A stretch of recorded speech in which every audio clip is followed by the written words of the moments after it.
بسم اللہ الرحمن الرحیم۔ حضرت محمد صلی اللہ علیہ وسلم اور ایک چھوٹی بچی کا واقعہ۔ اسلام جس طرح بڑوں، بوڑھوں اور بزرگوں کی عزت کرنے اور ان کے ساتھ حسن و سلوک سے پیش آنے کی تعلیم دیتا ہے، اسی طرح چھوٹے، کم سن اور معصوم بچوں کے ساتھ بھی شفقت و مہربانی اور حسن و سلوک کی ترغیب دیتا ہے۔ اور جس طرح ہمارے بڑے اور عمر رسیدہ بزرگ ہماری توجہ کا مرکز ہیں، اسی طرح ہمارے کم سن، چھوٹے اور معصوم بچے بھی ہمارا لاڈ پیار، شفقت و محبت اور حسن و سلوک کے حقدار ہیں۔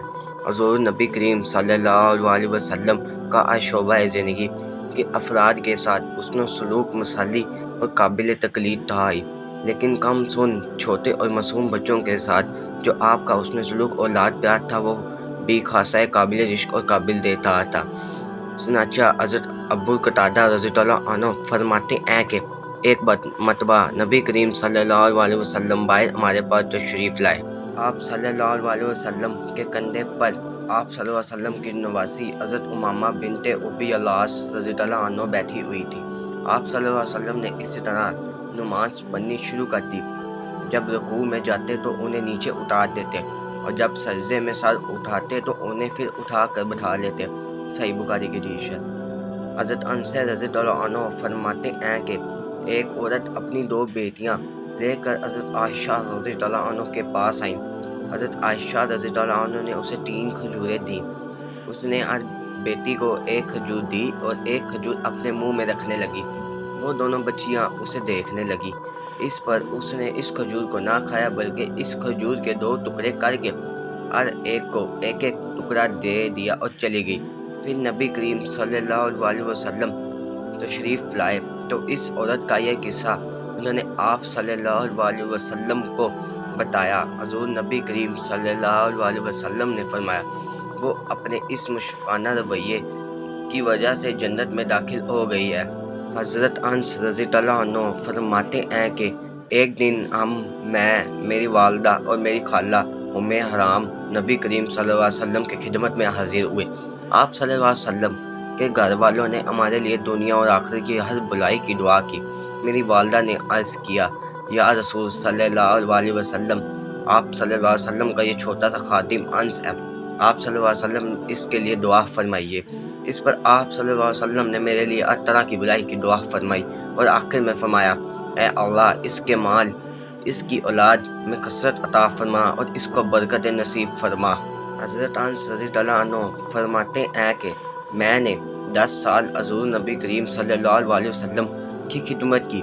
مجھے ایک دفعہ بھی آپ صلی اللہ علیہ وسلم نے نہیں ڈانٹا۔ ایک دفعہ آپ صلی اللہ علیہ وسلم نے مجھے کسی کام سے بھیجا۔ میں باہر گیا تو بچے کھیل رہے تھے، میں نے بھی کھیلنا شروع کر دیا اور بھول ہی گیا کہ مجھے کسی کام سے بھیجا ہے۔ بچہ تھا میں، 10-12 سال کا لڑکا۔ میرے ہم عمر گلی میں کھیل رہے تھے، میں بھی کھیل میں لگ گیا۔ کافی دیر گزر گئی، نبی کریم صلی اللہ علیہ وسلم باہر آئے تو دیکھا انس رضی اللہ عنہ کھیل رہے ہیں۔ پھر مجھے یاد آیا کہ مجھے کام سے بھیجا تھا اور میں یہاں کھیل رہا ہوں۔ حضور نبی کریم صلی اللہ علیہ وسلم تشریف لائے، یوں میرے سر پہ ہاتھ رکھا، یوں کان پکڑ کر توڑا سا، انس، تجھے کس کام سے بھیجا تھا؟ یا رسول صلی اللہ علیہ وسلم، جاتا ہوں، میں ابھی جاتا ہوں، میں بھاگا وہاں سے، کہتے ہیں بس اتنی سی بات فرمائی۔ حضرت ابو ہریرہ رضی اللہ عنہ فرماتے ہیں کہ ایک آدمی حضور نبی کریم صلی اللہ علیہ وسلم کے خدمت میں آیا۔ اس کے ساتھ ایک بچہ بھی تھا جسے وہ شفقت اپنے ساتھ چمٹانے لگا۔ حضور نبی کریم نے پوچھا، کیا تم اس بچے پر رحم کر رہے ہو؟ اس نے کہا، جی ہاں۔ حضور نبی کریم نے فرمایا، تم اس پر جتنا رحم کھا رہے ہو، اللہ تعالیٰ اس سے زیادہ تم پر رحم فرما رہا ہے۔ وہ تو الرحمن الرحیم ہے، تمام رحم کرنے والوں میں سب سے زیادہ رحم کرنے والا ہے۔ حضرت نعمان بن بشیر رضی اللہ عنہ نے سے مروی ہے، وہ فرماتے ہیں، ان کے والد ایک مرتبہ بچپن میں ان کو لے کر رسول صلی اللہ علیہ وسلم کی خدمت میں حاضر ہوئے۔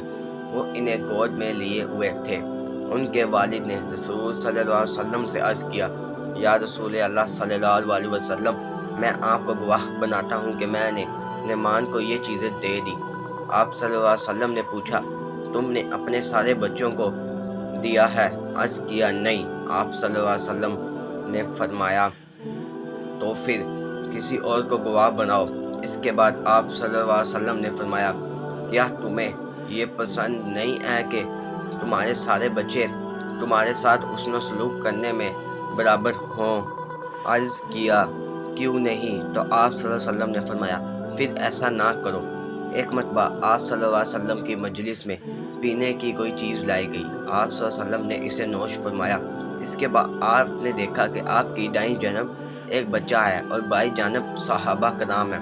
آپ نے اس بچے سے اجازت چاہی کہ اگر تم اجازت دو تو میں یہ مشروب ان بڑے حضرات کو عنایت کروں؟ اس بچے نے کہا، ہرگز نہیں، قسم خدا ہے، میں آپ کے تبرک میں اپنے حق پر کسی کو ترجیح نہیں دے سکتا۔ یہ سنتے ہی آپ صلی اللہ علیہ وسلم نے پیالہ اسے تھما دیا۔ اس حدیث میں اس بات کی طرف اشارہ ہے کہ بچوں کے حقوق کی ادائیگی کا اہتمام اور بچوں کے حقوق معلوم کر کے انہیں ادا کرنے کی عادت ڈالنی چاہیے۔ ایک مرتبہ حضرت خالد بن سید رضی اللہ عنہ کی بیٹی حضور نبی کریم صلی اللہ علیہ وسلم کی مجلس میں اپنے ابا کے ساتھ آئیں۔ وہ خود بتاتی ہیں کہ میں چھوٹی سی تھی اور پیلے رنگ کا کرتا میں نے پہنا ہوا تھا۔ حضور نبی کریم صلی اللہ علیہ وسلم نے مجھے دیکھ کر فرمایا، واہ واہ، بہت اچھا کپڑا ہے۔ پھر میرے والد تو نبی کریم صلی اللہ علیہ وسلم کے پاس بیٹھ گئے اور میں آپ کے دونوں شانوں کے درمیان پچھلی جانب جو مہر نبوت تھی، ایک ابھری ہوئی کبوتری کے اندوں کی طرح جس کے ارد گرد بالوں کی لکیر سے بنی ہوئی تھی، اسے مہر نبوت کہا جاتا تھا، اس سے کھیلنے لگی۔ اور تھوڑی دیر بعد جب میرے والد صاحب کی نظریں پڑی تو انہوں نے مجھے وہاں سے ہٹانا چاہا اور دان کر مجھے اپنے پاس بلایا، تو حضور نبی کریم صلی اللہ علیہ وسلم نے فرمایا، چھوڑو بھائی، اسے کھیلنے دو، ساتھ یہ دعا بھی دی، پہنتی رہو اور پرانا کرتی رہو۔ 3 بار آپ صلی اللہ علیہ وسلم نے یہ دعائیہ جملہ ادا فرمایا۔ پھر یہ خوش بخت بچی اپنے آقا صلی اللہ علیہ وسلم کی دعا میں مسرت مہر نبوت کو پرکھتی، چومتی اور اس کے ساتھ کھیلتی رہی۔ سبحان اللہ، یہ قابل رزق بچی تھی۔ اگر آپ ہمارے چینل پہ نیو ہیں تو ہمارے چینل کو سبسکرائب کر دیں اور شیئر کر دیں اور بیل آئکن کو دبانا مت بھولیے گا۔ اللہ حافظ۔